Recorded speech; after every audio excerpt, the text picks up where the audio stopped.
बाप दादा की साकार वाणी है। मुरली के सार में पापा ने कहा, मीठे बच्चे, तुम्हारा यह ब्राह्मण कुल बिल्कुल निराला है। तुम ब्राह्मण ही नॉलेजफुल हो। तुम ज्ञान, विज्ञान और अज्ञान को जानते हो। पापा ने कहा कि संगम पर तुम्हारा यह ब्राह्मण कुल बिल्कुल निराला है। तुम ब्राह्मण ही नॉलेजफुल हो और तुम ज्ञान, विज्ञान और अज्ञान को जानते हो। प्रश्न में बाबा ने पूछा, किस सहज पुरुषार्थ से तुम बच्चों के दिल सब बातों से हटती जाएगी?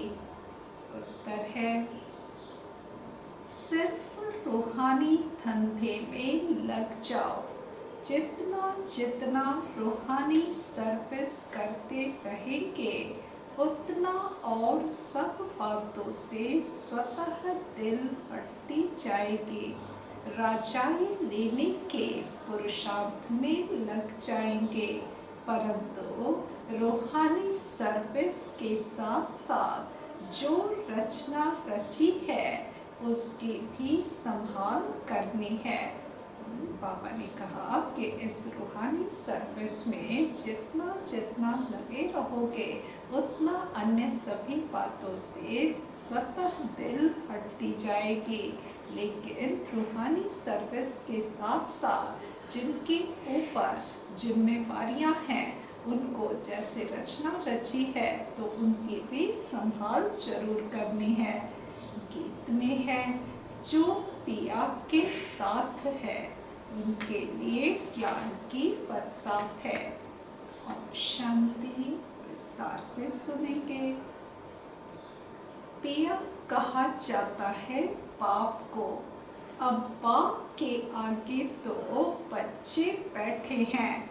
बच्चे जानते हैं हम कोई साधु सन्यासी आदि के आगे नहीं बैठे हैं। वह बाप ज्ञान का सागर है। ज्ञान से ही सद्गति होती है। कहा जाता है ज्ञान, विज्ञान और अज्ञान। विज्ञान अर्थात देही अभिमानी बनना, याद की यात्रा में रहना। बाबा ने ज्ञान दिया। ज्ञान अर्थात सृष्टि चक्र को जानना, अपने आप को जानना, परमात्मा को जानना, सृष्टि चक्र को जानना, ये ज्ञान है।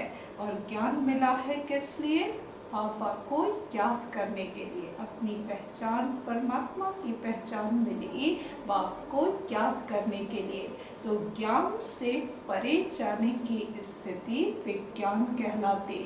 तो विज्ञान अर्थात देही अभिमानी बनना, याद की यात्रा में रहना, और ज्ञान अर्थात सृष्टि चक्र को जानना। ज्ञान, विज्ञान और अज्ञान, इसका अर्थ मनुष्य बिल्कुल नहीं जानते हैं। अभी तुम हो संगम युगी ब्राह्मण। तुम्हारा यह ब्राह्मण कुल निराला है। उनको कोई नहीं जानते। शास्त्रों में यह बातें है नहीं कि ब्राह्मण संगम पर होते हैं। यह भी जानते हैं प्रजापिता ब्रह्मा होकर गया है, उसको आदि देव कहते हैं। आदि देवी जगत अम्बा, वह कौन है यह भी दुनिया नहीं जानती। जरूर ब्रह्मा की मुख वंशावली ही होगी। वह कोई ब्रह्मा की स्त्री नहीं ठहरी। जगदम्बा सरस्वती ब्रह्मा की स्त्री नहीं बल्कि मुख वंशावली बेटी है। एडॉप्ट करते हैं ना, तुम बच्चों को भी एडॉप्ट करते हैं। ब्राह्मणों को देवता नहीं कहेंगे। यहाँ ब्रह्मा का मंदिर है, वह भी मनुष्य है ना। ब्रह्मा के साथ सरस्वती भी है, फिर देवियों के भी मंदिर हैं, सभी यहाँ के ही मनुष्य हैं ना। जो भी जिस्मानी दिखाते हैं, शरीरधारी दिखाते हैं, उन सब के यहाँ मंदिर बनाते हैं, सभी यहाँ के ही मनुष्य हैं ना। मंदिर एक का बना दिया है, प्रजा पिता की तो ढेर प्रजा होगी ना, अब बन रही है। प्रजा पिता ब्रह्मा का कुल वृद्धि को पा रहा है एडॉप्टेड धर्म के बच्चे। अब तुमको बेहद के बाप ने धर्म का बच्चा बनाया है, ब्रह्मा भी बेहद के बाप का बच्चा ठहरा, इनको भी वर्षा उनसे मिलता है, तो पौत्र पौत्रियों को भी वर्षा उनसे मिलता है। ज्ञान तो कोई के पास है नहीं, क्योंकि ज्ञान का सागर एक है, वह बाप जब तक न आए तब तक किसको सद्गति होती नहीं। अभी तुम भक्ति से ज्ञान में आए हो सद्गति के लिए। सतयुग को कहा जाता है सद्गति, कलयुग को दुर्गति कहा जाता है, क्योंकि रावण का राज्य है। सद्गति को राम राज्य भी कहते हैं, सूर्यवंशी भी कहते हैं। यथार्थ नाम सूर्यवंशी चंद्रवंशी है। बच्चे जानते हैं हम ही सूर्यवंशी कुल के थे, फिर 84 जन्म लिए। यह नॉलेज कोई शास्त्रों में हो नहीं सकती, क्योंकि शास्त्र है ही भक्ति मार्ग के लिए, वह तो सब विनाश हो जाएंगे। यहाँ से जो संस्कार ले जाएंगे वहाँ वह सब बनाने लग पड़ेंगे। संगम युग का जो भी संस्कार यहाँ से लेके जाएंगे, संस्कार भरे जाते हैं यहाँ, ये लेकर के संगम युग से जाएंगे सतयुग और त्रेता युग में, ये संस्कार फिर उभर कर आएंगे। तुम्हारे में भी संस्कार भरे जाते हैं राजाई के, तुम राजाई करेंगे। वह साइंसदान फिर उस राजाई में आकर जो हुनर सीखते हैं वही करेंगे।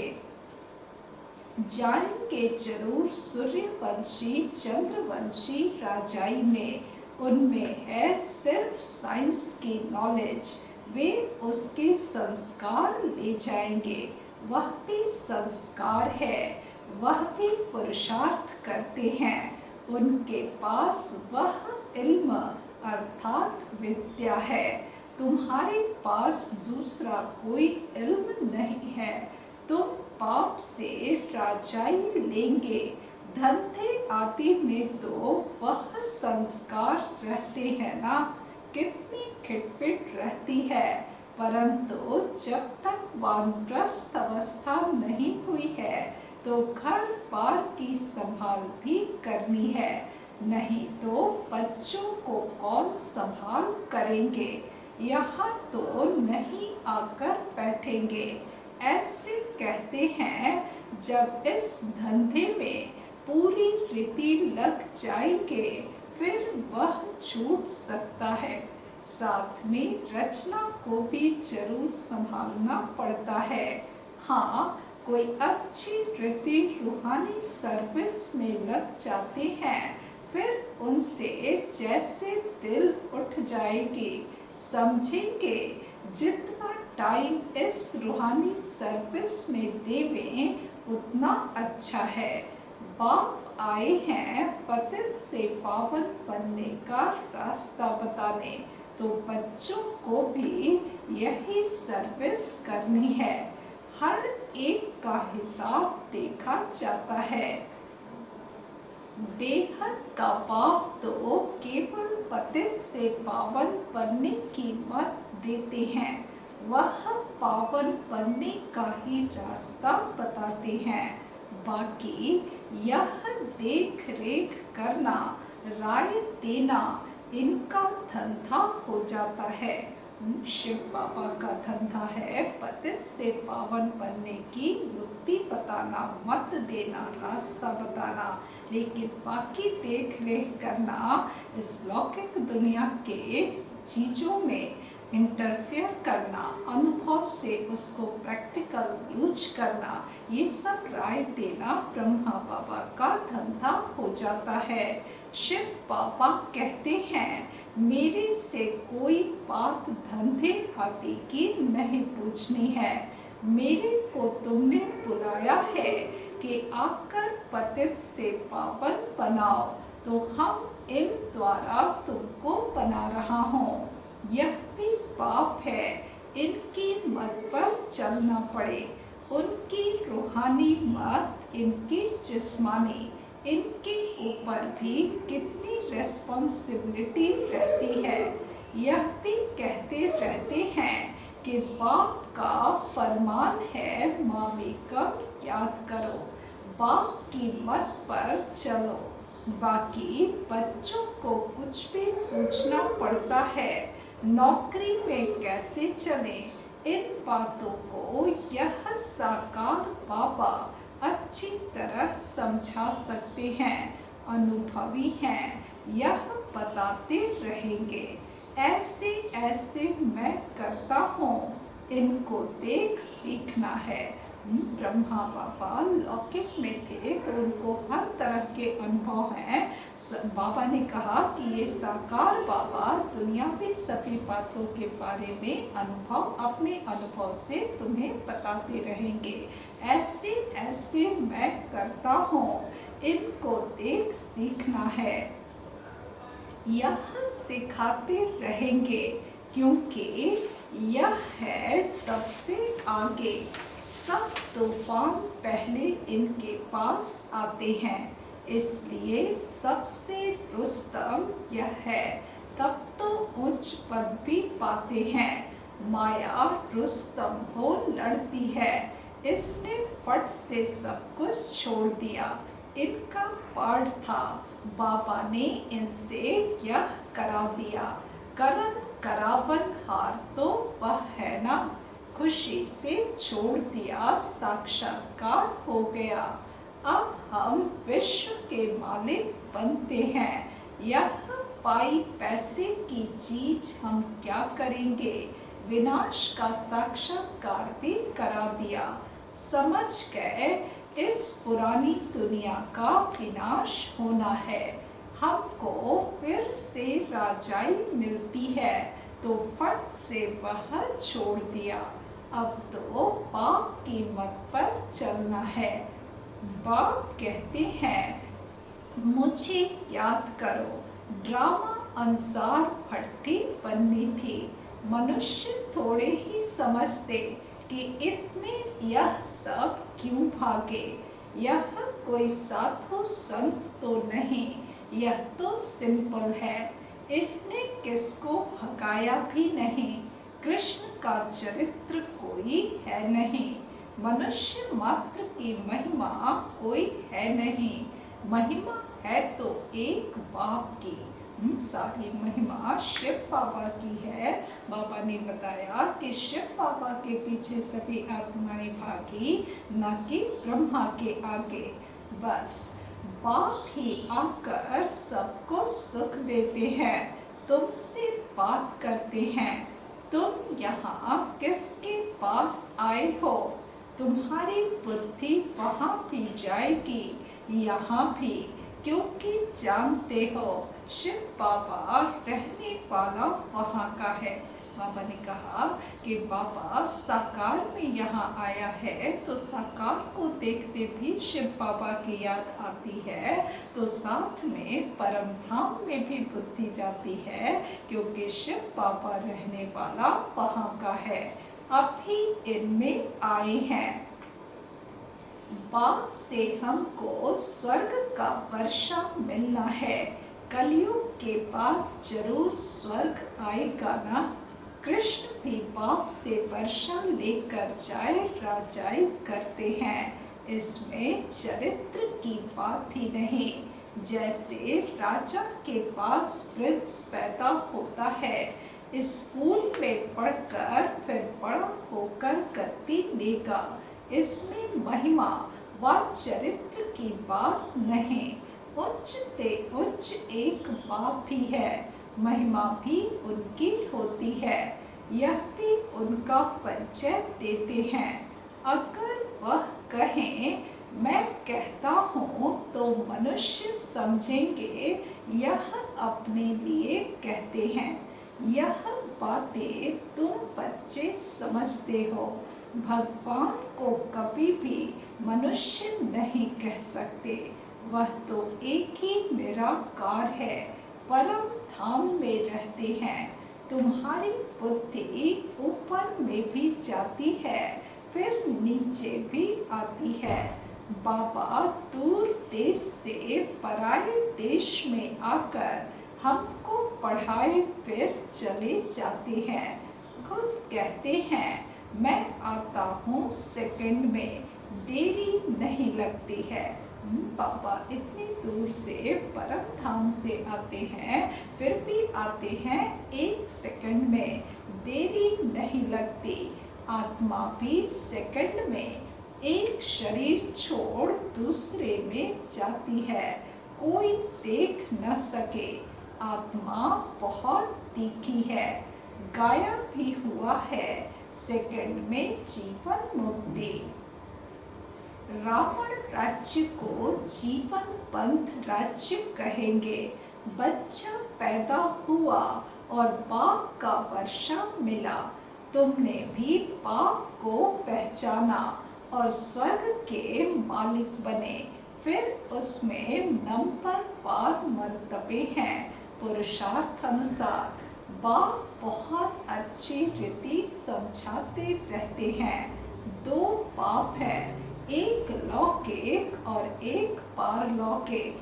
गाते भी हैं दुख में सिमरन सब करे, सुख में करे न कोई।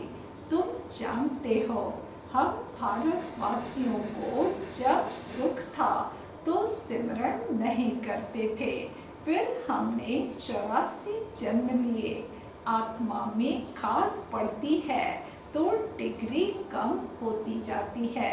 आत्मा सतो प्रधान से सतो रजो तमो में आती, खाद पड़ती जाती, डिग्री कम होती जाती। 16 कला संपूर्ण, फिर 2 कला कम हो जाती। गर्भ में तो तुम जाते हो, मैं थोड़े ही गर्भ में जाता हूँ। मेरी गति मत ही न्यारी है। बाप इसमें आते हैं, यह भी कोई नहीं जानते। कहते भी हैं ब्रह्मा द्वारा स्थापना, परंतु कैसे ब्रह्मा द्वारा स्थापना करते हैं, क्या प्रेरणा देंगे? बाप कहते हैं मैं साधारण तन में आता हूँ, उनका नाम ब्रह्मा रखता हूँ, क्योंकि संन्यास करते हैं ना। लौकिक में भी जब संन्यास करते हैं, घर बार छोड़ देते तो नाम परिवर्तन कर लेते हैं। तो जैसे पूरी दुनिया का संन्यास किया ना, तो नाम बदलकर ब्रह्मा रखते हैं। तुम बच्चे जानते हो अभी ब्राह्मणों की माला नहीं बन सकती, क्योंकि टूटते रहते हैं। जब ब्राह्मण फाइनल बन जाते हैं तब रुद्र माला बनती है, फिर विष्णु की माला में जाते हैं। माला में आने के लिए याद की यात्रा चाहिए। अभी तुम्हारी बुद्धि में है कि हम सो पहले पहले सतो प्रधान थे, फिर सतो रजो तमो में आते हैं। हम सो का भी अर्थ है ना। ओम का अर्थ अलग है। ओम माना आत्मा, फिर वही आत्मा कहती है हम सो देवता क्षत्रिय। वो लोग फिर कह देते हम आत्मा सो परमात्मा। तुम्हारा ओम और हम सो का अर्थ बिल्कुल अलग है। ये ज्ञान सागर परमात्मा ही बताते हैं कि ओम अर्थात आत्मा और हम सो अर्थात हमारी पूरी जर्नी, देवता, क्षत्रिय, वैश्य, शूद्र, हम आत्मा हैं। फिर आत्मा वर्णों में आती है। हम आत्मा सो पहले देवता क्षत्रिय बनते हैं। ऐसे नहीं कि आत्मा सो परमात्मा। ज्ञान पूरा न होने कारण अर्थ ही मुझा दिया है। अहम ब्रह्मास्मि कहते हैं, यह भी रॉन्ग है। बाप कहते हैं मैं रचना का मालिक तो बनता नहीं, इस रचना के मालिक तुम हो। विश्व के भी मालिक तुम बनते हो। ब्रह्म तो तत्व है, तुम आत्मा सो इस रचना के मालिक बनते हो। अभी बाप सब वेदों शास्त्रों का यथार्थ अर्थ बैठ सुनाते हैं। अभी तो पढ़ते रहना है।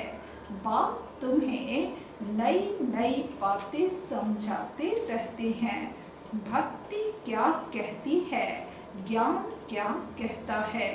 भक्ति मार्ग में मंदिर बनाए, जब तब किए पैसा बर्बाद किया। तुम्हारे मंदिरों को बहुतों ने लूटा है। यह भी ड्रामा में पार्ट है, फिर जरूर उन्हों से ही वापस मिलना है। हिसाब किताब बराबर है। बाबा ने कहा मंदिरों को लूटा है तो वापस रिटर्न भी करेंगे जरूर। अभी देखो कितना दे रहे हैं, दिन प्रतिदिन पढ़ाते रहते हैं, यह भी लेते रहते हैं। उन्होंने जितना लिया है उतना ही पूरा हिसाब देंगे। तुम्हारे पैसे जो खाए हैं वह हम नहीं कर सकते। भारत तो अविनाशी खंड है ना, बाप का बर्थ प्लेस है, यहाँ ही बाप आते हैं। बाप के खंड से ही ले जाते हैं तो वापस देना पड़ेगा। समय पर देखो कैसे मिलता है। यह बातें तुम जानते हो, उनको थोड़े ही पता है विनाश किस समय आएगा। गवर्नमेंट भी यह बातें मानेंगी नहीं। ड्रामा में नूत है, कर्जा उठाते ही रहते हैं, रिटर्न हो रहा है। बेसिकली जो कर्जा अभी सरकार लेती है, बाबा ने कहा ये कर्जा जो उठा रहे हैं ये कोई कर्जा नहीं है, ये लौटाना नहीं है, ये जो पहले लूट कर ले गए वो अभी रिटर्न दे रहे हैं। तुम जानते हो हमारी राजधानी से बहुत पैसे ले गए हैं, सो फिर दे रहे हैं। तुमको कोई बात का फिक्र नहीं। बच्चों को कोई बात की फिक्र नहीं करनी चाहिए, फिक्र बस एक ही होना चाहिए। फिक्र रहता है सिर्फ पाप को याद करने का, याद से ही पाप भस्म होंगे। नॉलेज तो बहुत सहज है। अब जो जितना पुरुषार्थ करे श्रीमत तो मिलती रहती है। अविनाशी सर्जन से हर बात में मत लेनी पड़े। अच्छा, मीठे मीठे सिके लधे बच्चों प्रति माता पिता बाप दादा का याद प्यार और गुड मॉर्निंग। रूहानी बाप की रूहानी बच्चों को नमस्ते। हम रूहानी बच्चों की रूहानी बाप को नमस्ते नमस्ते नमस्ते। धारणा के लिए मुख्य सार, पहली पॉइंट है जितना टाइम मिले उतना टाइम यह रूहानी धंधा करना है। रूहानी धंधे के संस्कार डालने हैं। पतितों को पावन बनाने की सर्विस करनी है। दूसरी पॉइंट, अंतर्मुखीपन पाप को याद करना है। मुख से हे शब्द नहीं निकालना है। जैसे पाप को अहंकार नहीं, ऐसे निरअहंकारी बनना है। वरदान दिया बाबा ने। संगठित रूप में एक रस स्थिति के अभ्यास द्वारा विजय का नगाड़ा बजाने वाले एवर रेडी भव। संगठित रूप में एक रस स्थिति के अभ्यास द्वारा विजय का नगाड़ा बजाने वाले एवर रेडी भव। स्पष्टीकरण है, विश्व में विजय का नगाड़ा तब बजेगा जब सभी के सब संकल्प एक संकल्प में समा जाएंगे। संगठित रूप में जब एक सेकंड में सभी एक रस स्थिति में स्थित हो जाए तब कहेंगे एवर रेडी। एक सेकंड में एक मत, एक रस स्थिति और एक संकल्प में स्थित होने की ही निशानी अंगुली दिखाई है, जिस अंगुली से कलियुगी पर्वत उठ जाता है।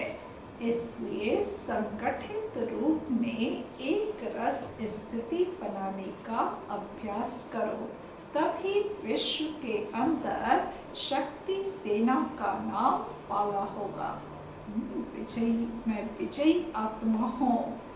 पूरे विश्व के एक साथ एक मत ये यदि हो, एक ही संकल्प हो बच्चों के एक रस अवस्था में, मैं विजयी आत्मा हूँ, तब जाकर के इस पुरानी दुनिया का कलियुगी पर्वत उठेगा। स्लोगन है आज का, श्रेष्ठ पुरुषार्थ में थकावट आना यह भी आलस्य की निशानी है। श्रेष्ठ पुरुषार्थ में थकावट आना यह भी आलस्य की निशानी है।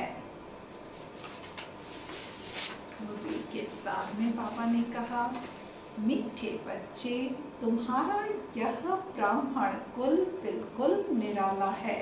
तुम ब्राह्मण ही नॉलेजफुल हो। तुम ज्ञान, विज्ञान और अज्ञान को जानते हो।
पंछी झूम रहा डाली पर, चित्त की चिंता से है दूर। मधुर सुरों में प्रभु गुण गाता, लुटा रहा खुशियाँ भरपूर। जीवन सरल बनाओ मानव, जीवन सरल बनाओ, तुम चिंता की चिता जलाओ। यादों